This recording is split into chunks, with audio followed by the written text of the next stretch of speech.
അപ്പോൾ hi every one, നമ്മൾ most exciting ആയിട്ടുള്ള അടുത്ത ദിവസത്തെ ഒരു ട്രിപ്പിൽ പോവുകയാണ്. നേരം വെളിച്ചമാകുമ്പോൾ, അതായത് നേരം വെളിച്ചമായിട്ടില്ല, ഒരു 12:30 നമ്മൾ റെഡിയായി. രാത്രി 12:30 റെഡിയായി. 1 മണിക്കാണ് നമ്മളുടെ ബസ് വന്നത് പിക്ക് ചെയ്യാനായിട്ട്.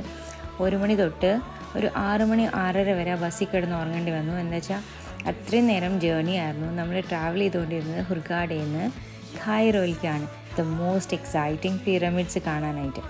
അപ്പം അന്ന് എൻ്റെ ബർത്ത്ഡേ ആയിരുന്നു. അപ്പോൾ രാവിലെ എണീറ്റ് നോക്കുമ്പോൾ ദേ നിൽക്കുന്നു മുന്നിൽ നമ്മളുടെ പിരമിഡ്സിൻ്റെ ഉള്ളിലേക്ക് കയറണമെങ്കിൽ നമുക്ക് എൻട്രൻസ് ഫീ ഉണ്ട് കേട്ടോ. അപ്പം നമ്മൾ ഇതും പാക്കേജ് ട്രിപ്പ് ബുക്ക് ചെയ്തിട്ടുണ്ടായിരുന്നതാണ്. അപ്പോൾ അതിൽ എൻട്രൻസ് ഫീ എല്ലാം ഇൻക്ലൂഡഡ് ആയിരുന്നു. അത് കാരണം സെപ്പറേറ്റ്ലി നമുക്ക് പേ ചെയ്യേണ്ട വന്നില്ല. അല്ലാണ്ടാണെങ്കിൽ കൈറോയിൽ വന്നിട്ട് എൻട്രൻസ് ഫീ ഉണ്ട്. 10 pounds പെർ ഹെഡാണ് എൻട്രൻസ്. അതങ്ങോട്ടേക്കുള്ള പിരമിഡ്സ് കാണാനുള്ള എൻട്രൻസ് മാത്രം. ഓരോ പിരമിഡിൻ്റെ ഉള്ളിലേക്ക് കയറണമെങ്കിലും സെപ്പറേറ്റ് ആയിട്ട് നമ്മൾ ഫീസ് പേ ചെയ്യണം കേട്ടോ. അതിനും 7 pound പെർ ഹെഡാണ് ഓരോ പിരമിഡിൻ്റെ ഉള്ളിലേക്ക് കയറാനായിട്ട്. ഈജിപ്തിൽ മൊത്തത്തിൽ 100-ൽ പരം പിരമിഡ്സ് ഉണ്ടെന്നാണ് പറയുന്നത്. പക്ഷേ ഏറ്റവും വലുത് ഈ 3 കേട്ടോ.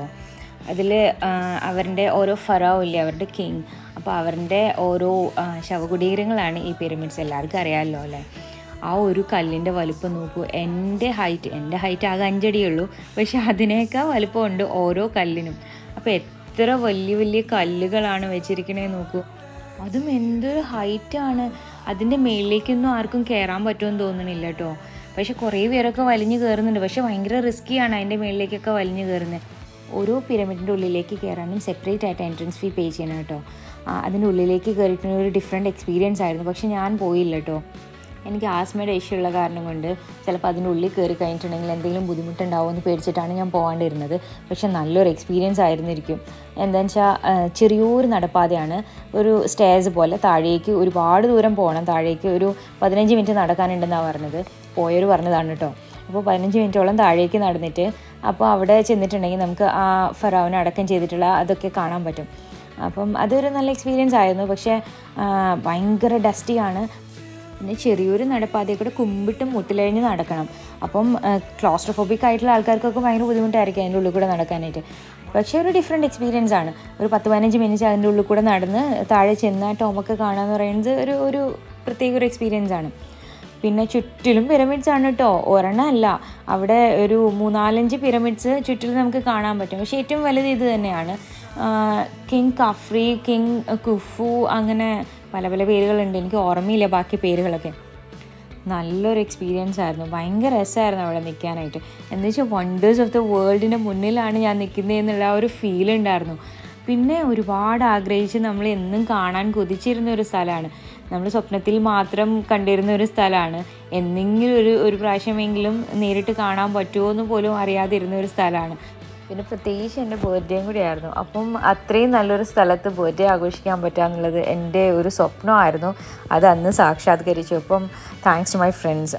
കൈറോയിലേക്ക് നമുക്ക് ഹുർഗാഡയിൽ നിന്ന് വരുവാണെങ്കിൽ ബൈ ബസ്സോ അല്ലെങ്കിൽ കാറോ അല്ലെങ്കിൽ ഫ്ലൈറ്റിനും വരാം കേട്ടോ. ഫ്ലൈറ്റിന് ഓൾമോസ്റ്റ് 200 pounds മറ്റോ ആണ്. നമ്മൾ പ്രിഫർ ചെയ്തത് ബസ്സിൽ വരാനാണ്. ഓവർനൈറ്റ് നമുക്ക് കിടന്നുറങ്ങാം ബസ്സിൽ. എപ്പോഴും രാത്രി 12:30 അവിടെ നിന്ന് ബസ് സ്റ്റാർട്ട് ചെയ്യണത്. അപ്പം ഒരു 6 മണിക്കൂർ നമുക്ക് ബസ്സിൽ കിടന്നുറങ്ങാം. രാവിലെ ആകുമ്പോൾ അവർ ഏതെങ്കിലും ഒരു ഹോട്ടലിൽ കൊണ്ട് നിർത്തും നമുക്കൊന്ന് ഫ്രഷനപ്പ് ആവാനായിട്ട്. അത് കഴിഞ്ഞിട്ട് നമ്മൾ ട്രിപ്പ് സ്റ്റാർട്ട് ചെയ്യും. അപ്പോൾ ഇതെല്ലാം പാക്കേജിൽ ഇൻക്ലൂഡഡ് ആണ്, പാക്കേജ് ട്രിപ്പ് എടുക്കുകയാണെങ്കിൽ. നെക്സ്റ്റ് നമ്മൾ കാണാൻ പോയത് ദ ഗ്രേറ്റ് സ്ഫിങ്സ് കാണാനാണ്. അതും ഒരു ഫറാവിൻ്റെ ഒരു ശവകുടീരം തന്നെയാണ്. എല്ലാവർക്കും അറിയാമല്ലോ അല്ലേ. ഈ കാണുന്ന സ്ഫിങ്സ് ആണെങ്കിലും അല്ലെങ്കിൽ പിരമിഡ്സ് ആണെങ്കിലും ഒക്കെ അടുത്തടുത്താണ്. ഇതെല്ലാം നൈൽ നദിയുടെ വെസ്റ്റ് സൈഡിലാണ് സ്ഥിതി ചെയ്യുന്നത്.